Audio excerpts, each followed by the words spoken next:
So, by the way, so to kind of bring this story Should you keep your mouth shut when the auditor shows up? Should you not say nothing? Because what is the advantage of saying anything to this guy? You just call you, right? You can't really change a guy's mind on the job site at that moment. You're going to have to call you anyway. My clients,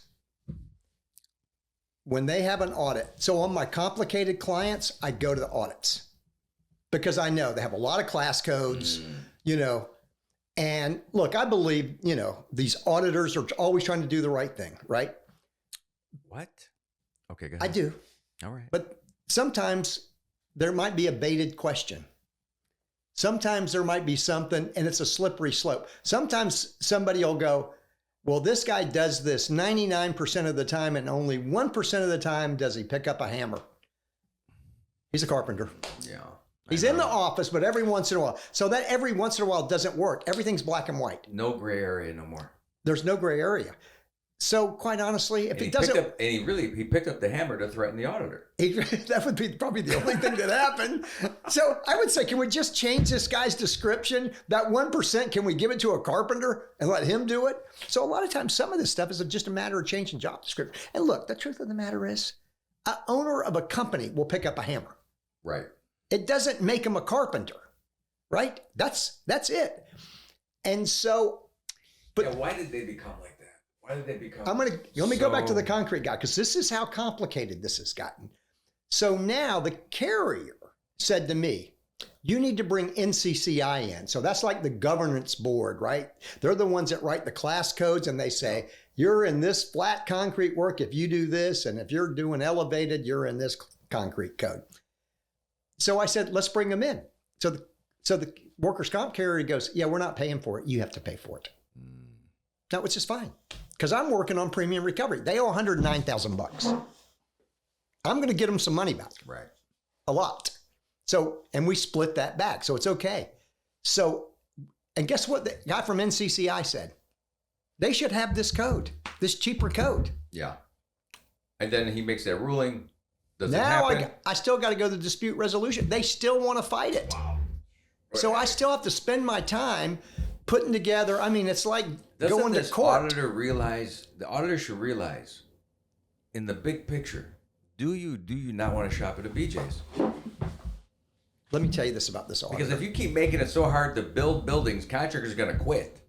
And there's going to be no BJ's for anyone. So I happened to look this auditor up, right? Let me just tell you this.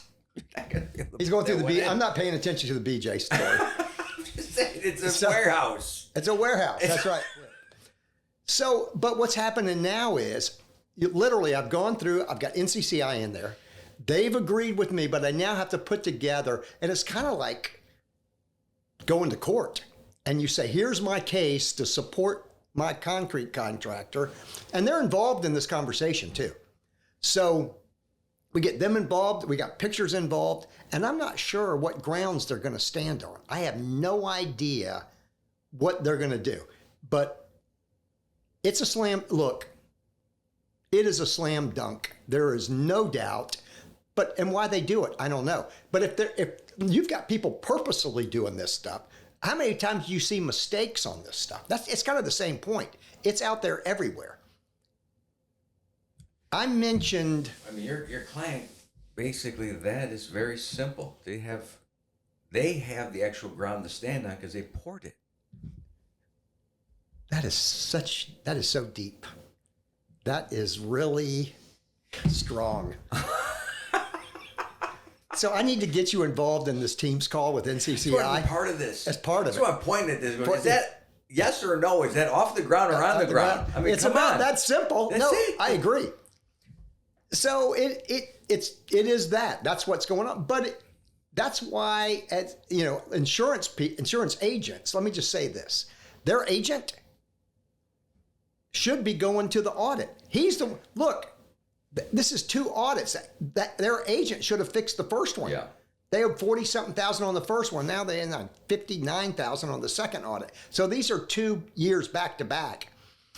And now they've moved away from the carrier. So they've already gone away. So they're not with the same carrier. And by the way, the other carriers allowed that flat work. This work hasn't stopped, right? What do you mean the work hasn't stopped? Well, they have a fine pending because you're still dealing with this, right? I'm still with, it's not a fine, it's an audit due But of $109,000. But the work complete. Is this a finished building? Oh, it's all done. Yeah, It's all you've done. So there's yeah. nothing really to argue about except this fine. The audit. The audit. I call it a fine. It's $109,000. To me, that would be a penalty, right? That's a penalty. Yeah, you can call it that. It's I due. sure as The hell fine, can. it's due. Yeah. I don't have 109 G's as a throwaway.